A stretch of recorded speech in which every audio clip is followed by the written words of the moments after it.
It's 3 a.m. Your newborn has been asleep for 45 minutes right here on your chest. You're exhausted. You try to transfer.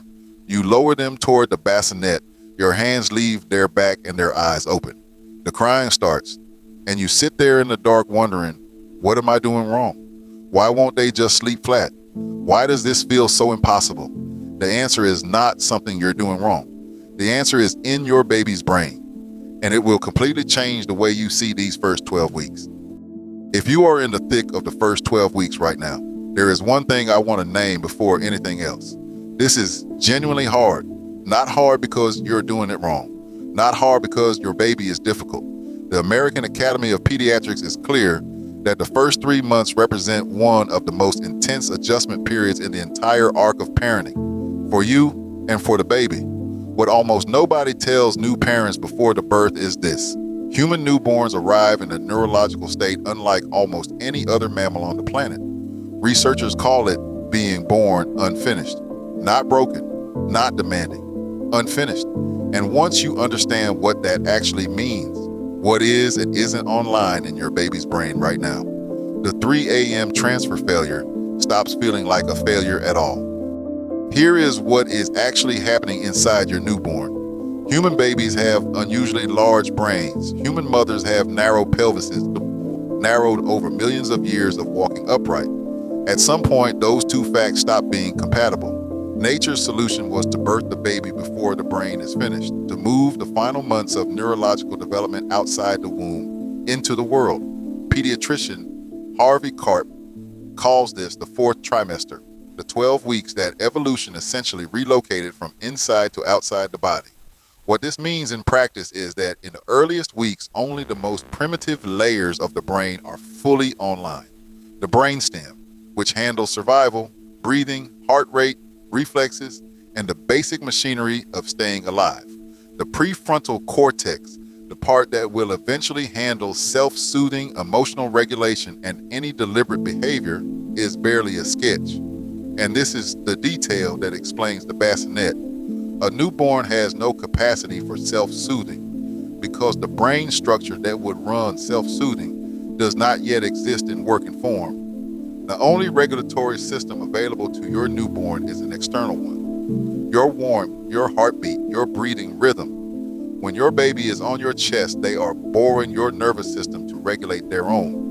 Researchers call this co-regulation, and in the fourth trimester, it is not a comfort preference. It is the only option the developing brain has.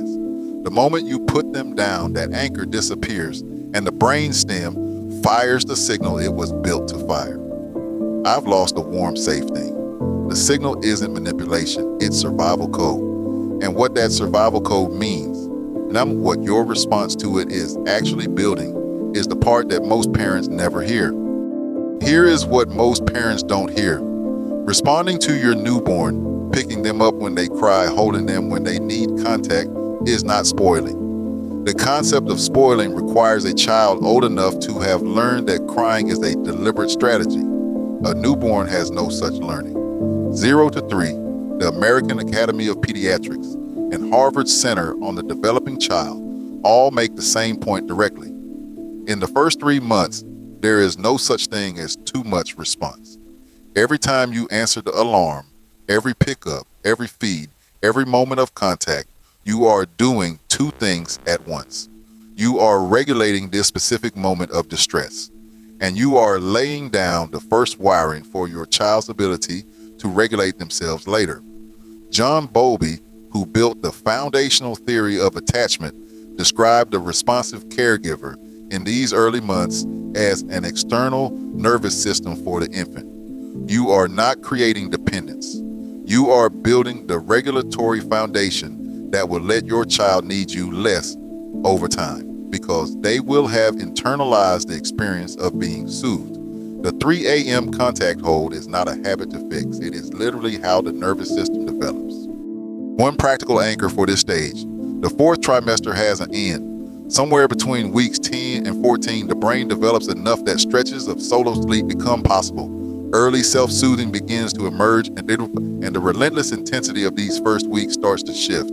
That is not a promise. Every baby follows their own developmental pace, and your pediatrician is the right guide for anything that concerns you. But the shift is developmental. It comes from the inside, on its own timeline. What you can do right now in the thick of it is let the mechanism change what you tell yourself. When the transfer fails at 3 a.m., the fourth trimester is working as designed. When your baby only calms on your body, co-regulation is doing its job. Nothing is broken. You are not creating a problem to fix later. You are the external nervous system for a brain that is still being built. That is exactly what they need from you right now. Back to 3 a.m. Your newborn won't transfer. You haven't failed. Human babies are born neurologically unfinished, the fourth trimester, because the birth canal and the growing brain couldn't both win. Only the brainstem is online at birth. The prefrontal cortex that would run self-soothing is still forming. Your body is their only regulatory system right now. Contact calms, distance alarms. That's not manipulation, it's survival code. Responding, holding, picking up, feeding doesn't create dependence. The AAP 0 to 3, Bowlby, and Harvard all say the same thing. It builds the first wiring for future self-regulation. The phase ends typically around weeks 10 to 14. If the intensity of this period is worrying you or anything about your baby's development feels off, your pediatrician is the right and appropriate next conversation. You are not doing it wrong. You are doing the actual work. That's Ages and Stages Part 1. This series follows the brain from these first 12 weeks through age 8. Each episode, one developmental window, one mechanism, one thing that shifts how you see what's happening. Next, what changes in the brain between 3 and 12 months, the serve and return window, and why responding to babbles is doing more than you think. Subscribe so you catch it, and thank you for watching.